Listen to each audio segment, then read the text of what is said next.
next what we need to do is add some guidelines. So my background is completely dry. I did start by finding my center, and I just added some marks from a stencil.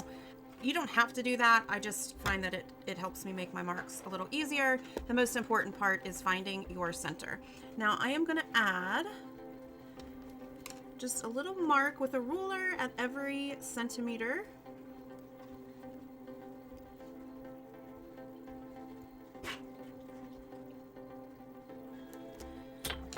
And then I'm going to use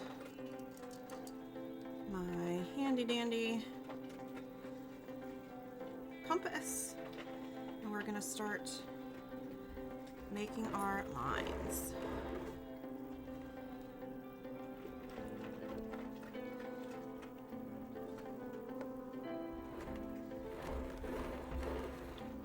So I'm going to add a ring at every centimeter.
End up with 15 rings because this is 30 centimeters wide.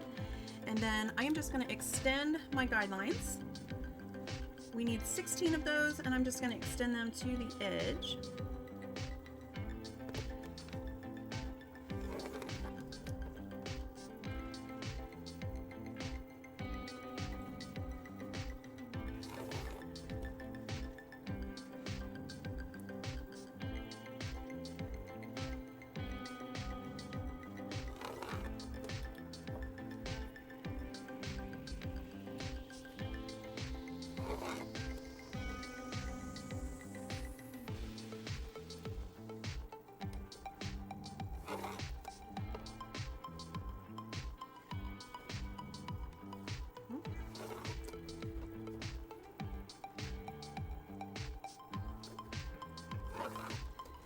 Takes a lot of work to prep, but once we have everything done for the prep, it is smooth sailing from here on out. So I've got my background painted, I've got my guidelines on there, and for this design I do have kind of a flourishy center.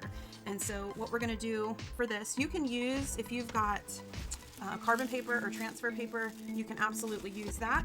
Another great option is chalking. We used to do this in elementary school and middle school when we wanted to transfer something, but you just take white chalk and you kind of scribble on the back.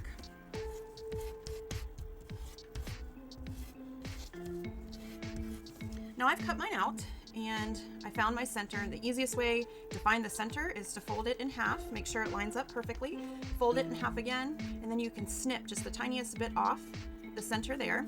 So I've got my center marked, so I can line that up with the center of my mandala here. And I am just going to make a little mark, make sure we're lined up perfectly.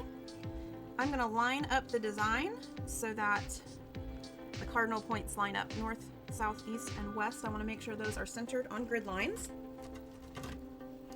And then I'm going to take a pen and I am going to trace this design.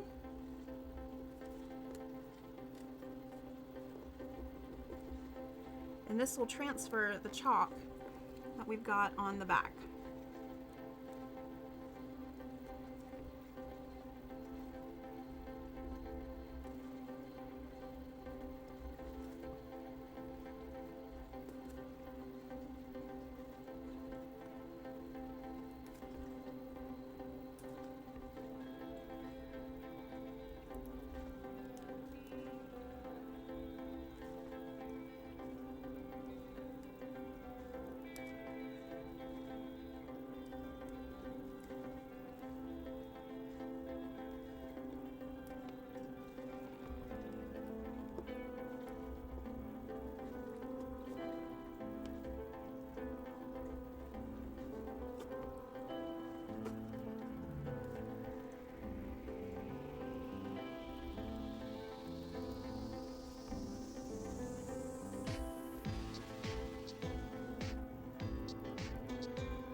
So when you lift it away, you should be able to see just the faintest outline of the pattern. It's a little hard to see on camera, but I can see it really well with the eye. Now what I'm going to do here, I've got my black paint in my fine liner bottle, and I am just going to trace these outlines with my fine liner.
Alright, so I'm going to let this dry before I move on to the next step. I am not going to fill in this design with any paint. I'm going to leave it as is, except for the center dot. I am going to use dioxazine purple and paint that center, and I am going to let this dry first before I do that, because I don't want to mess this up. This is very wet paint, and I don't want to wreck the design at all, because it would be very hard to fix. So leaving this, and then once it's dry, we move on to the next step.